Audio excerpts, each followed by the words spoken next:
Right, so today we're doing an LS400 95 to 96. That's a 1UZ non VVT-i. This is going into an IS200 and using the J160 manual gearbox. Let's get into it.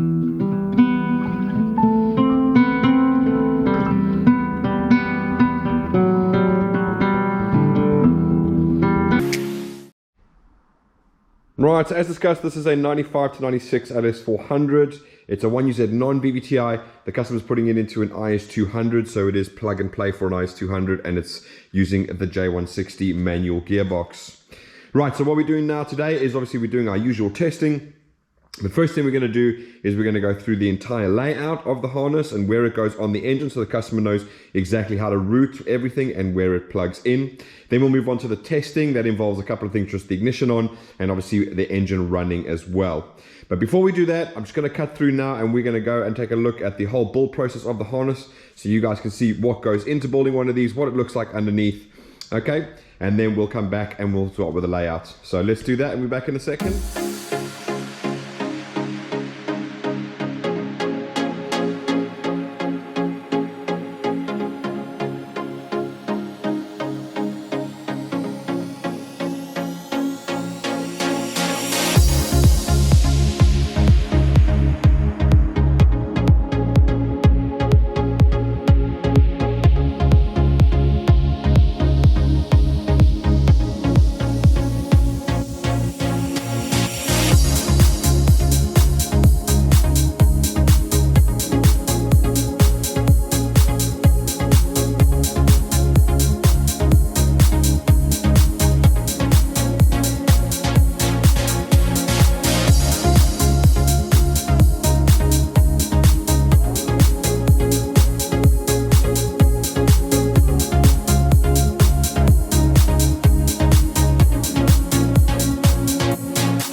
Right, so now we've got that out of the way, what we're going to do is jump straight into the layout of the harness. In other words, we're going to go through the entire routing, where everything plugs in, and explain all the little details that go along with it. So what we'll do is we'll start right here in the ECU box. So as it's plug and play, obviously the ECU just slots right in there. You've got your 4 plugs that go into your ECU, and they are over there. We then have the 3 body plugs. That's a grey one, a black one, and a blue one over there. So they just plug straight in there. We've then got our little MPX device that's converting signals for the MPX for the interior of the vehicle to keep all of those things functioning. And then we've got the little resin patch to plug into the 2 existing ECU plugs that remain behind in the IS200. Okay, right, so again, super straightforward. It just plugs in there straight away. Then you come up to your grommet. Now, obviously, we can't have the grommet in the correct position because the engine's much higher up. But the grommet is going to slide directly down into there in your ECU box, exactly like the IS200 engine harness did. So that is straightforward. As soon as we come out of the grommet over there, you'll see we're breaking off and we're going to the igniters. So these are the 2 igniters that need to be bolted to the chassis because they are grounded to the chassis. Obviously, we've made them come out the grommet over there so you can put them on the strut tower the same way that the IS300 JZ igniter lives on the top here as well. Okay, so that's where those are designed to go. So do remember, they need to be earthed, so make sure that they are earthed nicely. Right, once you come out the grommet, we're going to come and stretch along here until we get to our breakout. Okay, so this is where the harness is going to go down the front over here and then make its way around the engine over there. What I'm going to do is I'm going to start going this way, we'll pop back, and then we'll carry on going that way because it goes all the way around the engine there. So just going to pop out a little section over here, take it under the covers there, through there, and then it breaks out underneath there. And that's where it goes to your crank sensor for your left bank. All right, so that goes in there. Again, everything is labeled for you nice and clearly. So if you can see all the labels on every single plug there. So it should be really straightforward to get everything in. Then the harness is going to run down here. You'll see there's a little sort of clamp that you can clamp the harness down to over there to keep that away from the belts over there. It's going to pop down here and then it's going to break out over here to a few different sections, and we're going to go through those now. The first one, because of the shortest, is going to go straight to your coil, so that just plugs in right over there. Then if you follow along underneath here, you see it's going to break out and go to your oil pressure switch. So that plugs in directly over there. Oh, if I get around the pipe there. There's your oil pressure switch over there, and that plugs directly into there for you. Right, the next section is going to break out and go down through here, and that is going to be to your Lambda sensor. Okay, so remember on the original harnesses, they bought them through the exhaust like that. Obviously, we've taken that away so that the harness and the plug are away from the heat now, and they're tucked away under the bottom here, so you shouldn't suffer from brittle connectors where they get exposed to all the heat. All right, as it's a plug-and-play IS200, we've obviously put all the wiring in for the aircon, so that plug is there and available to use. Obviously, you can just plug it in. If you remove the actual AC pump, you can just tuck that connector away in there and just cable tie it to the other wires that are going to go through there. So what is going through there? Basically, you can see the little hole that pops through over there, comes down along there, pops through the little hole over there, and that is going to your crank sensor. Okay, so that's straightforward plug in there. Right, so that's everything that breaks out at the front over here. So what I'm going to do now is I'm going to pop back to our little branch here. We're going to start making our way around there. Now for this section, there's really nothing that's going on. It just sort of goes straight down there and all the way to the back. Okay. And then at the back here, we've got a branch breaking out over there, and that's how we're going to break out into quite a few sections. So we're going to go through them one by one now. I'm going to start from the point closest to us, and that is going to be your ground point. So again, you have an M8 bolt in the top over here. Now do remember, use the top one, not the bottom one, because there is a big sort of cavity space underneath there, and the ring terminals, they get sort of squashed in and they sort of go inside there and don't seat properly. So do remember to use the top one, not the bottom one, for the earthing point over there.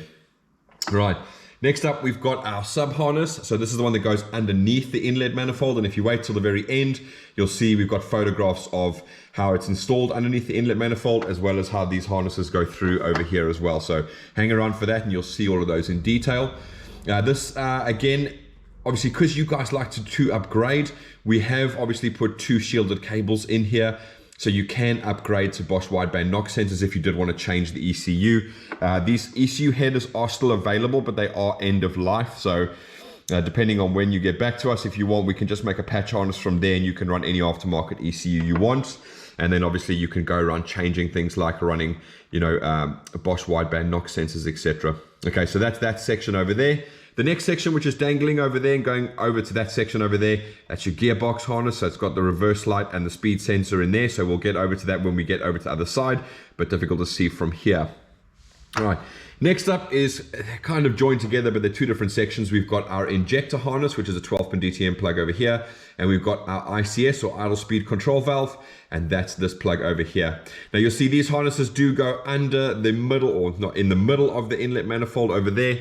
They do pop out over there, and you've got all your injector plugs over there. Again, so the whole injector harness is a completely separate harness underneath. So again, it's if you guys want to upgrade, you want to change your injectors, not a problem. You just disconnect that, phone us up, we'll make you another injector harness with whatever plugs you want on there to work with whatever injectors you want to fit. All right. Also, again, if you're going with an aftermarket ECU and possibly doing a couple loads of other changes, you may not need the idle speed control, or you want to swap to like a Ford 2-wire one instead. Then obviously we can just utilize this 6-pin plug, take this one out, and then make you another one to suit whatever idle speed control valve that you want to use. Okay. Right, so that's that section over there, and then the rest just sort of makes its way along over there. So what I'm going to do now is pop over to the other side, and so then we can carry on with exactly how everything goes.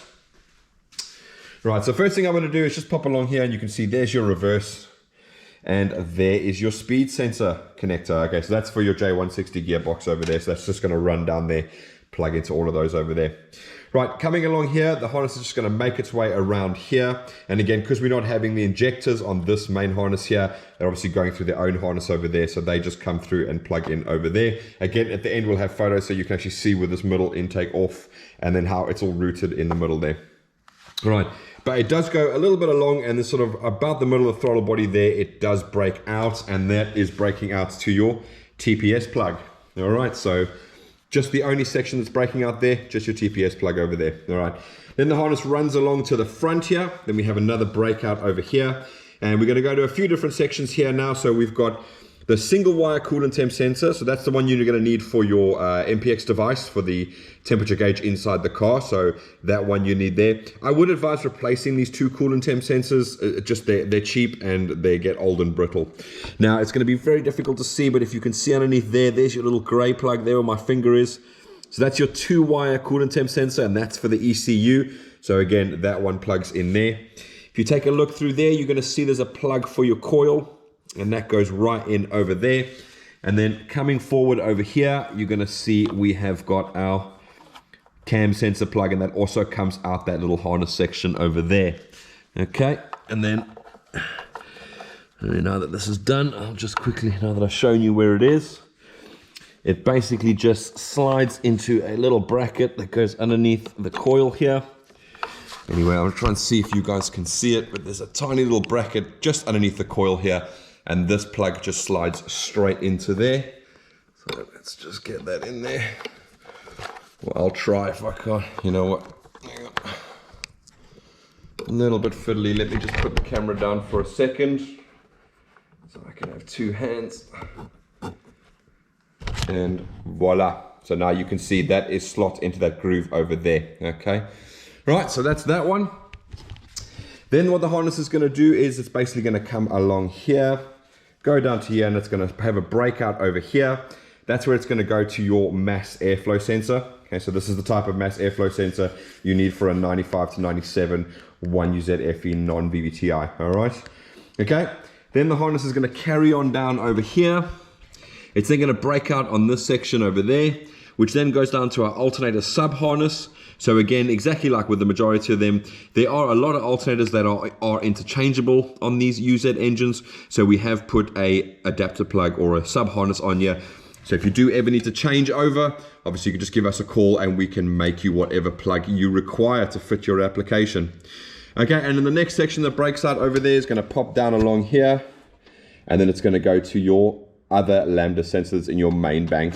Obviously, we're only using the 2 Lambda sensors that are in the exhaust manifold. We're not using the secondary ones further down. Okay. Right, then while I'm here, obviously your alternator is going to plug in there. Okay. And that is going to then make its way over to here in your fuse box. That's where your main alternator cable bolts in. So make sure that you do that. That's not part of the engine harness, just a separate cable. You're probably going to want to run it down along the subframe up to there. The only other major powers that you're going to have is obviously your starter motor. So that's going to run along there and plug into the positive of your battery. You're then going to have an earth for the block. So in the IS200's case, there is actually an earth that runs down underneath the battery, pops out over here that you can bolt directly to the block. You can then also, on the IS200, there's like a little bar across here, and you can then earth another one from there to the cylinder head over there if you want as well. So that's the 2 earths that are normally on Toyota engines. And then sometimes there's one little ribbon earth that goes to the gearbox onto the chassis leg over there. So if you put those 3 earths, you should be absolutely fine. Right, okay, so that is the entire layout of where everything goes. Obviously at the end, you'll see the photos of what it looks like with this intake off, and you see exactly where the injector harness is being routed.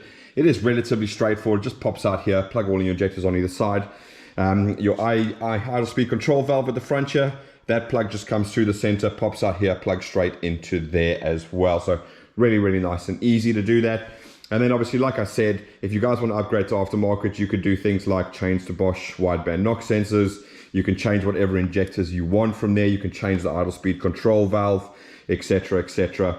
And then obviously we've got the capability, if you guys want to fit an intake air temperature sensor, etc.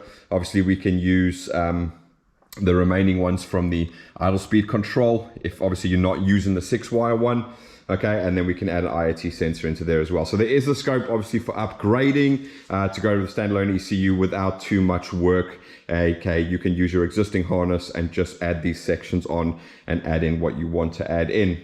Okay, right, so what we're going to do now is we're just going to pop over and then we're going to start doing all the testing. So I'm going to check all of that, get it all ready, get everything done ready for us to test, and I'll be back in a second with you guys. So bear with me.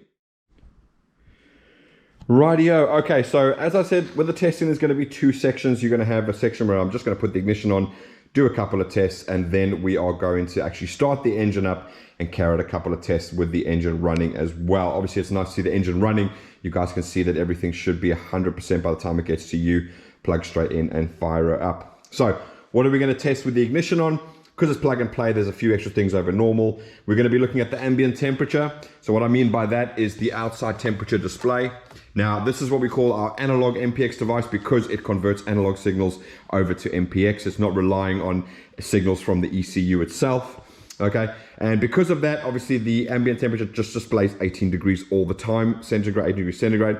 That is because obviously we can't sense the temperature in this particular case, and so it's just to stop the E for error or the 2 dashes that appear on your cluster if you don't have anything connected there. All right, so charge light, what we'll do is obviously the charge light is being controlled by the MPX device, and it'll only come on if the voltage drops below a certain situation. So it's probably not going to come on here because I do have the battery charger on, unfortunately. All right, but oil pressure, that is definitely going to come on over there. Okay, then what we're going to do is we're going to test the reverse switch. So I'm just going to bridge the reverse switch and we should get the beep from the cluster.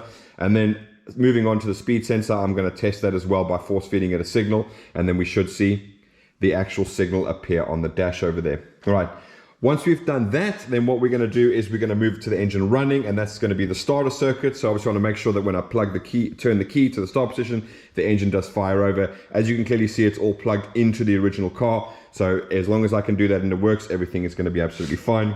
Then we're going to come back and look at the tacho. So we want to make sure that our rev counter is actually showing a value on there, so we know that signal's coming through just fine. Then we're going to look at the coolant temp over there, okay? And then we are going to then move to injectors and coils testing. What I mean by that is I'm just going to pull out the injectors one by one so that we can hear each cylinder misfiring as it goes along. So do remember the 95 to 97 1UZ non VVT-Is are fully sequential injection as opposed to the early ones which ran semi-sequential injections. They're firing 2 injections at the same time, okay? Right, okay, and then what we'll do is obviously we'll go through how to read the codes because it's a really, really simple process in the IS200. You don't need any machines with these engines to read the codes. Really straightforward, just need a paper clip, and we're going to show you how to do that. Okay, right, so for the first section, which is obviously just with the ignition on, it's going to be super simple. It is a plug and play. We're going to take our key, put it in the ignition, and we're going to turn it on. Right, okay. So coming over to the dash, you can see, as I said, we've got our oil lights on there. The battery light won't come on because I've got it on charge, and you can see the voltage is obviously quite high up there. But if it drops below 11.5 volts, the alternator light will come on. We've also got our check engine light on, so we know that the whole system is live. The ECU is awake, it's getting power, it's happy with that. Right, okay. Just quick one with these non-VVT-Is. Your TRC will flash because obviously there's no traction control on these, especially considering the traction control on the IS200 was controlled by the drive-by-wire. No drive-by-wire with these old ones. So do remember you need to remove the TRC bulb and you need to remove the low oil level bulb. So it's the orange oil light over there, which is obviously reading your oil level. Again, that was communicated via the ECU on MPX. We don't sense it on the analog device because we kept it simple. So that's nice and easy. So just remove those 2 bulbs from the back of the dash. Okay. Right, so as I said, we're going to move over to the reverse light. So all I'm going to do is bridge the reverse light and you are going to hear the usual beep from the dash. Okay, so you can see I've just bridged that over there. And as you can see, the reverse circuit inside the car is working exactly as we expect it to. So again, nice, easy, plug straight into your gearbox. If you stick it in reverse, the reverse lights are coming on. Everything is working as it should. Right, so for the speedo, obviously, if you've seen a couple of our videos, this is going to be very, very usual. You know exactly what's going to happen. Now, basically, I'm using my device to feed a signal out. Now, as the speed sensor on the J160, R154, W55, etc., etc., they're all a Hall effect style sensor, so they get a 12 volts, they get a ground, and they get a signal. Okay, or they give out a signal from the speed sensor. So what I'm doing here is I'm using the 12 volts and the ground. That tells me that the 12 volts and the ground on the circuit are absolutely fine. Then I'm going to use this yellow to put a signal out, and then we're going to see the speedo on the dash shoot up like that. So if you bear with me a second, as per usual, I'm going to put it into test mode, so it outputs a signal.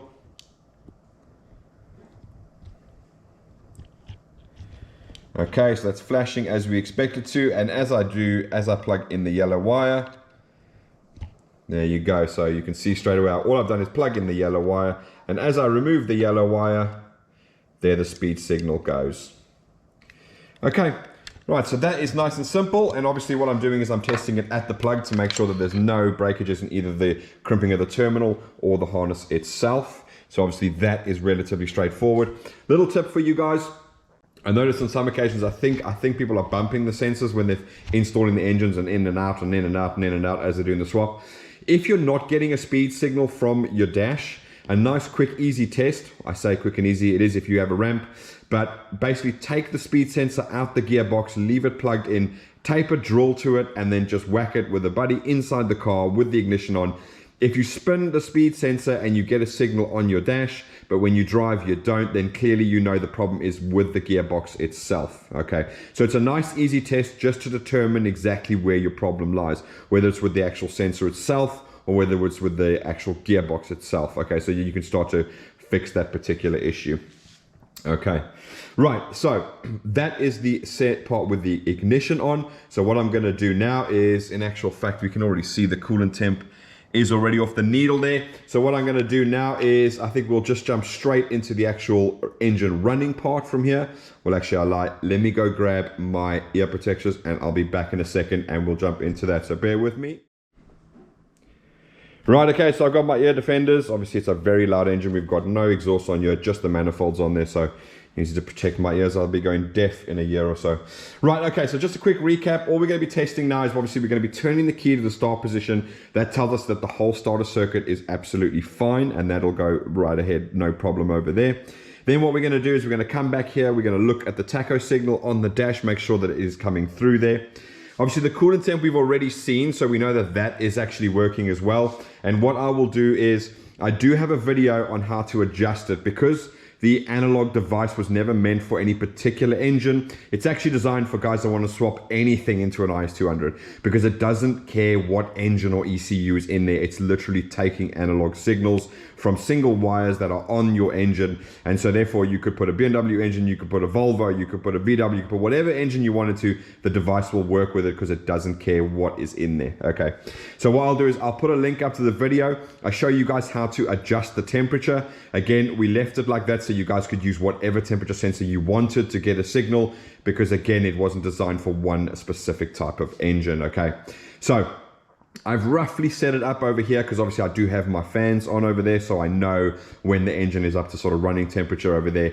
But when you get it to your side, do the same thing, let it get up to running temperature. Remember, your radiator fans are controlled via the switch in the bottom of your radiator over there. They're not controlled by the ECU, purely by that switch. Okay, so if you let the fan come on 2 or 3 times, on and off, on and off, on and off, and you leave it running, then you should be sort of dead center on there, so you can just adjust the device to move the temperature gauge to the top there.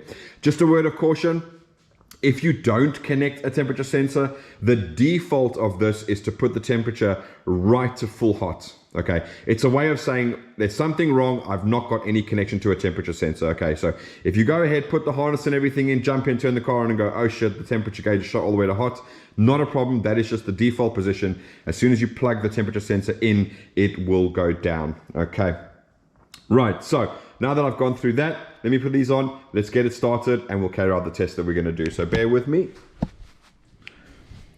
Right, okay, so as I said, we're just going to go to the key, and 1, 2, 3.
Happy with all of that.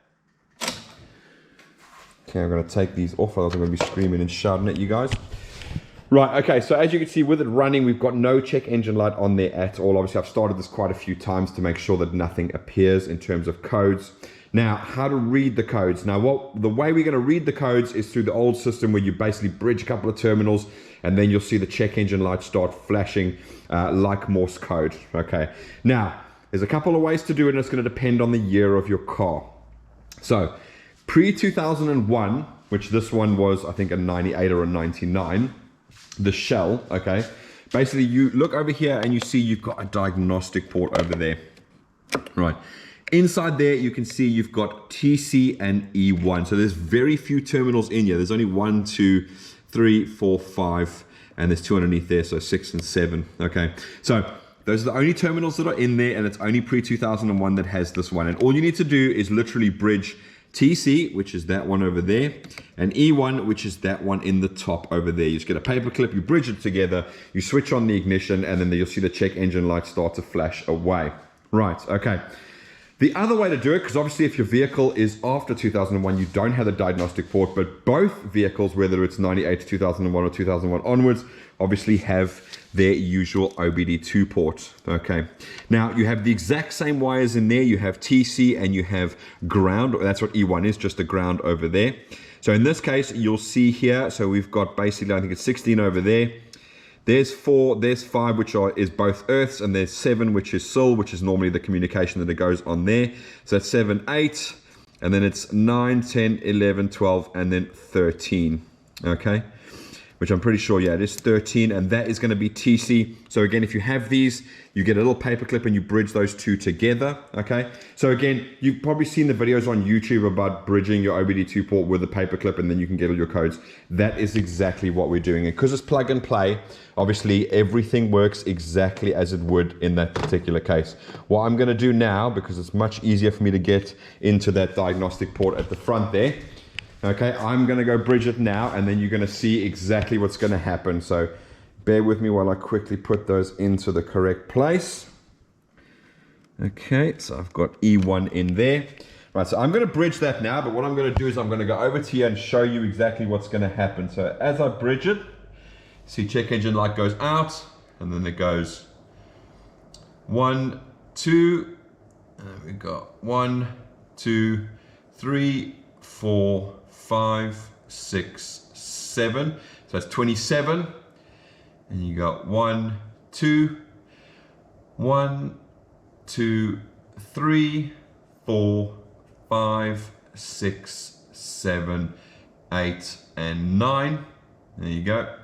So you've got 27 and 29. You've got 1, 2, 3, 4, 5, 6, 7, and 1, 2, 71, right? Okay, now you're going to see there's a long pause, and we're going to go back, and it's going to go 1, 2, and then it's going to go 1, 2, 3, 4, 5, 6, 7, 27, right? Okay, so what happens is you get your code. So it's 2 and 7, 27, 2 and 9, 29, 7 and 1, 71. Then there's a long pause and it goes back again. It'll go 2 and 7, 2 and 9, and it'll just keep repeating that over and over again. All right.